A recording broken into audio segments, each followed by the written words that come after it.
इस वीडियो में दोस्तों हम बात करेंगे नई फर्स्ट ग्रेड सेकंड ग्रेड भर्ती 2024 की। तो सबसे पहले दोस्तों हम बात करेंगे कि क्या फर्स्ट ग्रेड की विज्ञप्ति पहले आएगी या सेकंड ग्रेड की, ये बड़ा सवाल है। उससे पहले यही खाली पदों का आंकड़ा आप देख सकते हैं, जो लेटेस्ट आंकड़ा सामने आ रहा है, जिसमें आप देखिए फर्स्ट ग्रेड की हम बात करें तो 17,338 पद फर्स्ट ग्रेड के खाली है। ठीक है, इसमें से 9,000 पदों पर डीपीसी के माध्यम से सरकार भर रही है।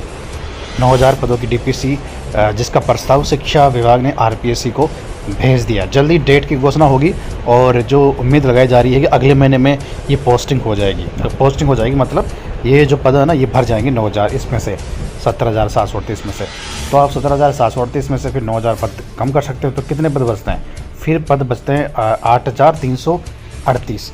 तो दोस्तों ये जो 8,338 जो पद बचते हैं ना, ये पद जो है, इनमें से सरकार कुछ पद सीधी भर्ती के माध्यम से भरेगी और कुछ पद हो सकता है और डीपीसी के माध्यम से भरेगी। क्योंकि अगर इसमें हम माने 5,000 से 6,000 पदों पर फर्स्ट ग्रेड की विज्ञप्ति जारी होती है, तो फिर भी 2,000 से लेकर 3,000 पद इसके खाली रहेंगे। लेकिन दूसरी तरफ एक और डीपीसी है वाइस प्रिंसिपल में 15,000 पदों पर। वो डीपीसी होने के बाद फर्स्ट ग्रेड के पदों की संख्या 18,000 के आसपास पहुँच जाएगी। इसके अलावा एक और चीज़ है, 18,000 तो पहुँच जाएगी डीपीसी के बाद, और इतने ही पद करीब 17,500 नए पदों की फाइल शिक्षा विभाग ने सरकार को भेज रखी है। यानी नई स्कूलों के लिए ये पद सर्जित होने बाकी है। तो अगर ये पद सर्जित हो जाते हैं तो फर्स्ट ग्रेड की संख्या 35,500। तो आप देख सकते हैं 8,000 जो पद बचते हैं उससे फर्स्ट ग्रेड के पद 35,000 कैसे पहुँचते हैं, मैंने आपको बता दिया। तो 5 से 6,000 पदों के बीच जारी होगी। अब बड़ा सवाल ये है कि क्या फर्स्ट ग्रेड की विज्ञप्ति पहले आएगी या सेकंड ग्रेड की? देखिए, अभी आपको पता ही है रेट की घोषणा हो चुकी है। जनवरी 2025 में रेट का एग्ज़ाम होगा। इसके अलावा सबसे बड़ी बात, जो कर्मचारी चयन बोर्ड है उसने कल अपने 2 साल की भर्तियाँ 2025 से लेके 2026 2 साल की भर्तियों का कैलेंडर जारी कर दिया, जिसमें परीक्षा तिथि और परिणाम की डेट उसमें दी गई है। सारी भर्तियां, मतलब विज्ञप्ति जारी नहीं हुई लेकिन एग्ज़ाम डेट की घोषणा कर्मचारी चयन बोर्ड ने जारी कर दी। वैसे ही आरपीएससी ने अब तक जो भर्तियां जारी की है, जैसे आरएस सबसे बड़ी भर्ती जारी की आरपीएससी ने, इसके अलावा काफ़ी छोटी भर्तियाँ भी जारी की है। छोटी मतलब मैं इसलिए बोल रहा हूँ, इसमें कम पद है। वो भर्तियाँ मिलाकर आरपीएससी भी संशोधित कैलेंडर जारी करेगा, जिसमें और भर्तियाँ शामिल होगी। उस संशोधित कैलेंडर होगा आरपीएससी का। वो भी आप मान के चलो, आरपीएससी 2 साल तक तो नहीं जाएगी, लेकिन हो सकता जा भी सकती है, क्योंकि आरपीएससी अब सभी भर्तियों में लगभग 1 साल का समय दे रही है तैयारी के लिए।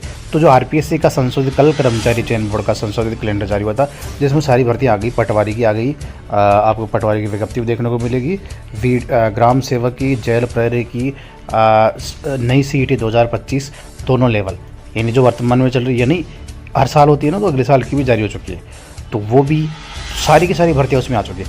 ऐसे ही आरपीएससी आने वाले इसी महीने में संभावना लग रही है कि संशोधित कैलेंडर आरपीएससी जारी करेगा। उस संशोधित कैलेंडर में RPSC first grade, second grade और नई सब इंस्पेक्टर सहित 2-3 भर्तियाँ और उस कैलेंडर में आरपीएससी शामिल करेगा एग्ज़ाम डेट के साथ। आरपीएससी कर्मचारी चयन बोर्ड में फ़र्क है। आरपीएससी ऐसे परिणाम की डेट आरपीएससी में बताना थोड़ा सही नहीं रहेगा। आरपीएससी संवैधानिक संस्था है, तो वहाँ पर कामकाज का तरीका अलग है। तो इतना आसान नहीं है कि आरपीएससी ऐसा बता दे कि हम यहाँ परिणाम जारी कर रहे हैं, ठीक है। लेकिन एग्ज़ाम डेट जरूर आरपीएससी जारी कर देगा कैलेंडर में।